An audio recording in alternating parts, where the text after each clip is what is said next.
जसप्रीत बुमराह का दूसरे टेस्ट से बाहर होना भले ही वर्कलोड मैनेजमेंट का हिस्सा बताया जा रहा हो, लेकिन यह भारतीय टीम की हालत और सोच दोनों पर गंभीर सवाल खड़े करता है। जब आपके पास एकमात्र गेंदबाज हो जो न सिर्फ विकेट निकालता है, बल्कि पूरी गेंदबाजी इकाई को खींचता है, और आप उसे अगले ही टेस्ट से बाहर बैठाते हैं, तो यह चयन नीति से ज्यादा रणनीतिक भ्रम की निशानी है।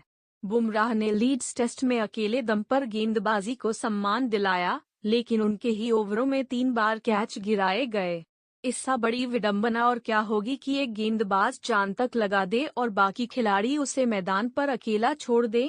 44 ओवर की गेंदबाजी किसी सामान्य तेज गेंदबाज के लिए थकाऊ हो सकती है, लेकिन बुमराह के लिए यह जरूरत बन गई थी, क्योंकि बाकी सभी गेंदबाज या तो लाइन खो बैठे थे या लेंथ। लीड्स की हार के बाद जिस तरह से हेड कोच गौतम गंभीर ने यह स्पष्ट किया कि बुमराह सभी टेस्ट नहीं खेलेंगे, वह बयान एक तय स्क्रिप्ट से ज्यादा कुछ नहीं लगा। सवाल यह है कि जब पहले ही टीम 0-1 से पीछे है और अगला टेस्ट एजबेस्टन जैसे कठिन मैदान पर है, तो क्या बुमराह का आराम सही फैसला है या आत्मसमर्पण?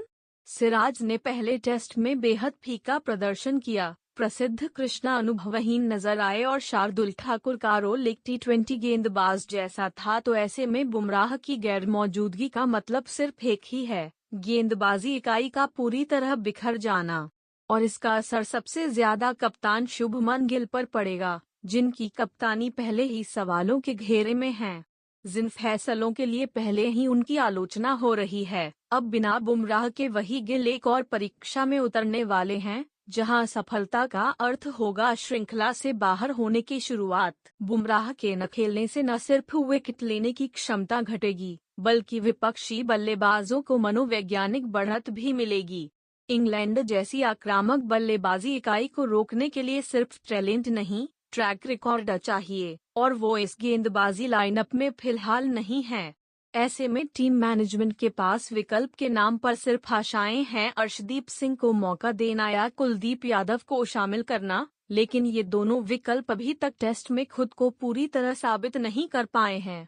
यह स्थिति बताती है कि बुमराह की फिटनेस से ज्यादा भारत की रणनीतिक तैयारियों में ही खामी है। जब आप एक टेस्ट हार चुके हों, तब अगला मैच जीतने के लिए पूरी ताकत झोंकी जाती है, न कि अपने सबसे अनुभवी खिलाड़ी को आराम दिया जाता है। बुमराह कोई 36 साल के तेज गेंदबाज नहीं हैं जिनके लिए हर टेस्ट एक रिस्क हो।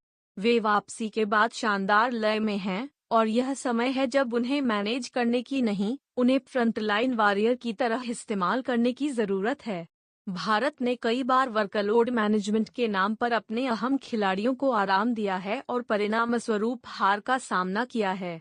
इस बार भी वही गलती दोहराई जा रही है, और शायद इसकी कीमत सिर्फ एक टेस्ट से नहीं, पूरी सीरीज से चुकानी पड़ सकती है। असल सवाल ये नहीं है कि बुमराह को आराम चाहिए था या नहीं, असल सवाल है कि क्या भारत टेस्ट क्रिकेट में अब भी परिणाम से ज्यादा प्लानिंग को अहम मानता है?